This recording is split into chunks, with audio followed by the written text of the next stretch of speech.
네, 이번 시간은 뉴스 앤 차트 시간으로 팔란티어에 대해서 얘기를 해 보겠습니다. 최근에 이제 마이클 버리가 경고를 했죠. 그래서 빅쇼트의 주인공인데요. 팔란티어에 대한 강한 하락 예측을 했다라는 거죠. 자신의 투자사인 사이언 에셋 매니지먼트의 13F 포트폴리오 공개를 통해서 확인을 하게 됐습니다. 그래서 직접적인 트윗이나 어떤 인터뷰보다는 투자 행동으로 표현된 코멘트다. 이런 해석을 하고 있고요. 그래서 팔란티어의 500만 계약 규모의 풋옵션을 매수했다라는 거고요. 시가총액 기준 약 9억 달러 정도의 가치라고 합니다. 그래서 이는 주가 하락 시 이익을 보는 대규모 숏 포지션이죠. 동시에 엔비디아에도 1억 8천만 달러의 풋옵션을 베팅했다라는 겁니다. 그래서 총 AI 관련 11억 달러 규모의 대규모 숏 베팅이 나왔다는 거죠. 그래서 AI 붐을 2000년 닷컴 버블의 반복으로 보고 과도한 밸류에이션에 대한 경고를 했다라는 거죠. 그리고 그 전에도 AI 버블 관련 암시적 포스트를 올린 바 있다라는 겁니다. 이거에 반박을 해가지고 이제 뭐 데나이블스 뭐 전형적인 강세론자죠. 팔란티어에 대한 매도를 잘못된 판단이라고 비판을 했다고 하고요. 그리고 이제 팔란티어는 국방 부분뿐만 아니라 상업 부문에 성장 가능성이 있다. 이것을 강조하면서 장기적인 현금 흐름을 기준으로 평가해야 된다고 주장을 했다고 합니다. 그래서 현재의 팔란티어를 과거의 세일즈포스나 아마존 웹 서비스, 그다음에 마이크로소프트의 초기와 비교를 하고 있다고 하죠. 여기서 이제 팔란티어의 CEO죠. 알렉스 카프가 강하게 반박을 했는데요. 미친 짓이다라고 비난을 했다고 합니다. 그래서 보기 드물게 과격한 표현을 썼죠.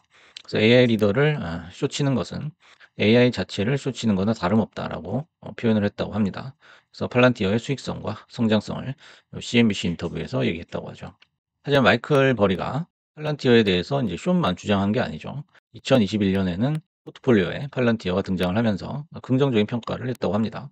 그래서 데이터 분석 소프트웨어의 잠재력을 인정했다고 하죠. 하지만 23년 이후에 AI 과열 우려로 포지션을 축소했다고 합니다. 그리고 현재는 반대 매매로 들어갔다는 거죠. 그 영향이 좀 있었습니다. 시장 전체에도 지금 영향이 있어서 어제 같은 경우에도 10%대, 장중에 거의 뭐 12%대 대이장에서는 그 정도 하락이 나왔었고요. 지금 이제 프리장 막 시작을 했는데 187까지 지금 떨어져 있는 그런 상황입니다. 팔란티어를 중심으로 AI 전반적으로 어제는 폭락이 나왔었죠. 그래서 이제 마이클 버리의 투자 스타일은 이렇게 과열이 되면은 쇼 구간이 반드시 온다라는 일종의 확신을 가지고 얘기를 하는 거죠. 그래서 어떻게 보면 당연한 거죠. 이런 거는 당연한 거고 조정을 받는 게 당연한 건데 시장의 대부분의 어떤 투자자들이 당연한 것을 마치 무슨 큰 위기가 닥친 것처럼 그렇게 해석하는 게 대부분이죠. 그래서 반대로 이제 23년 포지션 축소 이후에 팔란티어는 10배를 갔다라는 거죠. 요런 이제 관점에서 해석을 하자면은 마이클 버리가 엄청나게 틀렸다라고도 결론을 내릴 수가 있는 거예요. 다시 말해서 뭐 과열이 됐다라는 그 고평가에 대한 얘기는 전부 이제 베이스가 정량적 분석이거든요. 그래서 시총에 비해서 뭐 수익이나 매출이 낮다. 요런 이제 분석이고 그 성장성에 대해서도 그걸 바탕으로 이제 의심을 하게 되는 거죠. 그렇기 때문에 컨센서스에 의한 과열 구간의 수익을 결국에는 포기해 버리는 그런 꼴이다라는 거죠. 그건 이제 뭐 스탠리 드러켄밀러 요런 대가들도 마찬가지입니다. 엔비디아가 이제 $100 근접했을 때 상당 부분을 정리를 했지만 그 이후로도 엔비디아는 2배를 갔거든요. 그래서 결국 주가를 구성하는 것은 절반은 펀더멘털이고 절반은 컨센서스다라는 거죠. 그래서 컨센서스라는 거는 대다수의 투자자들이 어디에다 베팅을 하는가 요걸 얘기하는 겁니다. 그래서 두 가지가 이제 구성을 하고 있는 것이고 하지만 동적으로 봤을 때 이것을 최종적으로 움직이는 트리거는 컨센서스다라는 거죠. 그래서 결론을 내보자면은 버리가 무슨 말을 했느냐 요게 중요한 것이 아니고 버리의 말에 어떤 반응을 보일 것이냐 대중들이 어떤 반응을 보일 것이냐 이것이 결국에는 향후 주가를 결정할 것이다라는 거예요. 왜냐면 이제 AI가 버블이다라고 해 가지고 실제 버블이 터지는 일은 당분간 없다라는 거죠. 발생할 확률이 낮다라는 거예요. 그렇다면 주가는 결국에는 컨센서스에 의해서 상당 부분 흔들릴 것이다라는 겁니다. 그럼 지금까지 마이클 버리가 어떤 예측을 해 왔고 얼마나 정확도를 가지고 있는지를 한번 정리를 해 봤습니다.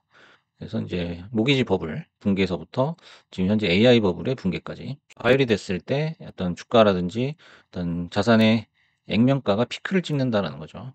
그 이후에 인제 붕괴가 되고 조정이 오는 그런 것을 맞추는 고런 스타일이라고 볼 수 있고요. 거기에 더해서 붕괴가 끝난 이후에 어떤 식으로 인제 기간 조정을 받고 올라가느냐 반등을 마치는 고런 이제 케이스가 많다라는 것을 알 수가 있습니다. 그리고 인제 오른쪽에 정확도를 보셔도 대부분 맞았다는 거죠. 그래서 보통 한 70% 정도 맞힌 걸로 나오는데요. 70% 면은 굉장히 높은 그런 확률이라고 평가를 할 수가 있습니다. 그래서 생각보다 높은 적중률을 보여주고 있죠. 하지만은 이제 전혀 없던 얘기를 갑자기 새로운 얘기를 한 경우는 거의 없다라는 거죠. 이미 지적된 부분 그리고 논란이 되는 그리고 문제가 되는 부분에 대해서 실제 베팅으로 답한다라는 것이 특징이죠. 그것이 이제 우리가 마이클 버리의 얘기에 또는 행동에 집중하게 만드는 건데요. 최근에도 이제 유나이티드 헬스 그룹이라든지 이런 걸 매수를 했었죠. 그리고 뭐 엔비디아, 그다음에 팔란티어에 숏을 베팅을 한다든지 이런 케이스가 있겠습니다. 하지만 이제 엔비디아나 팔란티어에 숏을 쳤다고 해서 쫄 필요는 전혀 없다라는 거죠. 두려워할 이유가 없다라는 거예요. 그 리만 사태 이후에도 나스닥이 얼만큼 올랐는지를 보면 확실하게 알 수가 있다는 거예요. 그리고 이제 숏 자체를 부정하거나 막아야 될 이유도 전혀 없습니다. 그래서 단기 숏, 장기 롱, 요게 이제 이어지는 그 구간이 있어요.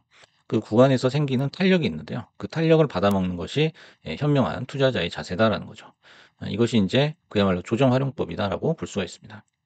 그래서 지금 벌이가 뭐 숏을 쳤다, 뭐 팔란티어, 뭐 AI 거품이다라는 말에 불쾌해하는 사람들은 대부분은 이제 조급증의 몰빵 환자다라는 거예요. 고점에서 몰빵을 쳐놓고 빨리 오르기를 바라는 그런 사람들은 지금 불쾌할 수밖에 없죠. 왜냐하면 나는 여기다가 모든 걸 다 걸어놨기 때문에 이게 빠진다 하면은 그런 재수없는 얘기하는 사람들을 굉장히 싫어하거든요. 그래서 벌이의 숏배팅은 다 집어넣고 빨리 오르기만 바라는 그런 욕심쟁이 심보에 경종을 가하는 세력의 일침이다라고 정의를 해볼 수 있겠습니다. 마지막으로 차트를 한번 보시면요. 팔란티어 차트는 이제 여러 번 제가 올려드렸었는데 이제 음봉 티어라고 했었죠. 계속 오르는 그 과정 속에 있기 때문에 일시적으로 급락이 나오거나 음봉이 나오거나 또는 이제 파동이 내려와 있거나 가격이 내려와 있거나 할 때는 무조건 담으면 된다라고 얘기를 했었죠. 그래서 이제 투자자의 스타일에 따라서 이 차트 또는 주식을 보는 관점은 전혀 다르다라는 거죠. 지금 이제 빨간색으로 쳐놓은 부분, 이제 파란색으로 쳐놓은 부분이 있는데, 이런 롱숏을 같이 하는 이런 이제 버리 같은 스타일은 빨간색에서 왜 안 사냐, 그리고 파란색에서는 왜 안 파냐, 왜 숏을 안 치냐, 이런 식으로 얘기를 하겠죠. 그리고 반대로 이제 버핏 같은 스타일은 빨간색이든 파란색이든 전혀 신경을 쓰지 않는 그런 장기 롱 스타일이죠. 그래서 자기랑 생각이 다르다고 해서 비난하는 것은 그야말로 무지의 소산이에요. 그래서 요런 거 가지고 논쟁을 할 필요가 전혀 없다는 거죠. 그리고 인제 주식의 주가의 흐름이 좋다 안 좋다라는 것도 기간을 어디로 설정하느냐에 따라서 전혀 달라질 수가 있다는 거예요. 그래서 요 기간만 이렇게 설정을 하면 요거는 인제 급격히 추락하고 있는 주식의 모습이지만 요거를 이제 넓게 시야를 넓혀서 보면 그냥 상승하는 하나의 과정일 뿐이다 이거죠. 그리고 인제 우리가 "버핏의 말이 진리다."라고 믿고 있지만 이것도 인제 100 년이 아니고 1000 년으로 기간을 늘려 버리면 또 다른 얘기가 될 수 있거든요. 틀린 말이 될 수도 있고요. 왜냐면 이 사람이 1000 년까지 경험을 한 건 아니기 때문이에요. 그래서 항상 유연하게 장기롱, 단기롱 숏 요 두 가지 전략을 적절히 배분하는 것이 중요하다라는 거예요. 이제 좀 시간이 지나면은 이 빨간색 원이 하나 더 생기겠죠. 그러면은 인제 얼마간의 시간이 지나고 나서야 '아 그때 왜 안 샀지?'라고 인제 또 후회를 하게 되겠죠. 그래서 여기서도 다 마찬가지의 일이 벌어졌다라는 거죠. 그래서 마지막으로 "주식은 기다리기 게임이다."라는 거예요. 그래서 "잘 기다리는 사람이 잘 먹는다."라는 것은 누구나 알 수 있죠. 그래서 여러분은 얼마나 시간을 기다릴 수 있느냐라는 것을 한번 스스로에게 물어보시기 바랍니다. 그래서 오늘은 이제 팔란티어 그리고 마이클 버리의 얘기를 해 봤는데요. 지금 AI가 뭐 거품이다라는 얘기는 뭐 새로운 얘기가 아니죠.